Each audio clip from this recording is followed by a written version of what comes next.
पुण्यदायिनी नदी बहती थी। उसी पवित्र नदी के तट पर पालमपुर नाम का एक अत्यंत सुंदर राज्य बसा हुआ था। वो राज्य चारों ओर से सुख, शांति और समृद्धि से परिपूर्ण था।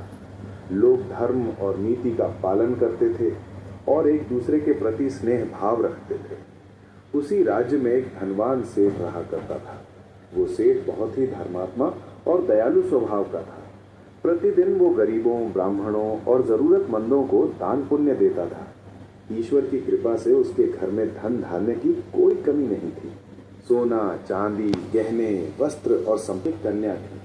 कन्या का नाम था मोहिनी। मोहिनी अपने घर की सबसे छोटी संतान थी, इसीलिए उसके सभी भाई उस पर अत्यधिक स्नेह करते थे, उसका हर समय ध्यान रखते थे और उसे कभी किसी बात की कमी नहीं होने देते थे। मोहिनी भी सबके बीच खेलती कूदती बड़ी होती गई। धीरे धीरे समय बीतता गया और मोहिनी अब युवा हो गई। एक दिन सेठ ने अपने सातों बेटों को अपने पास बुलाया।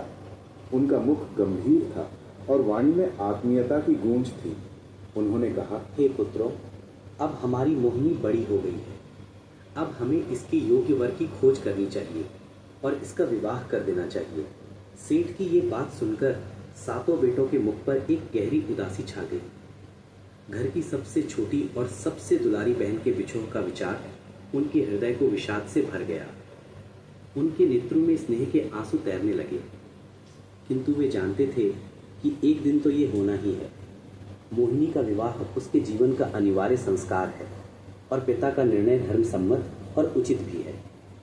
तभी उन सातों भाइयों में सबसे बड़े भाई ने अपने आंसुओं को रोकते हुए धीमे स्वर में कहा, पिताजी, आपकी बात सत्य है।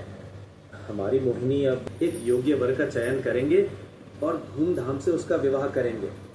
परंतु पिताजी, हमें यह भी सुनिश्चित करना होगा कि मोहिनी जिस घर में जाए वहाँ उसे वही स्नेह और सम्मान मिले जो उसे आज इस घर में प्राप्त है। उसकी पड़ोसी राज्य में हमारे एक अत्यंत घनिष्ठ मित्र रहते हैं। उनका एक पुत्र है जो रूपवान, योग्य और कुल परंपरा का पालन करने वाला है। वह चरित्रवान, धर्मनिष्ठ और सद्गुणों से युक्त है। मुझे विश्वास है कि हमारी मोहिनी के लिए वही सबसे उत्तम वर सिद्ध होगा।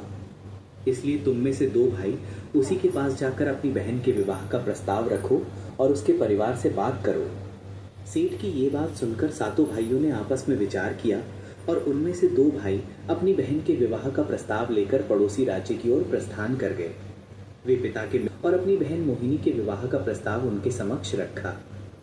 पिता के मित्र ने हर्षपूर्वक प्रस्ताव स्वीकार कर लिया और कहा, निश्चय ही ये हमारे लिए सौभाग्य की बात है कि हमारी वंश परंपरा में इतनी सुशील और गुणवान कन्या आएगी। इस प्रकार मोहिनी का विवाह उस मित्र के योग्य पुत्र के साथ तय हो गया।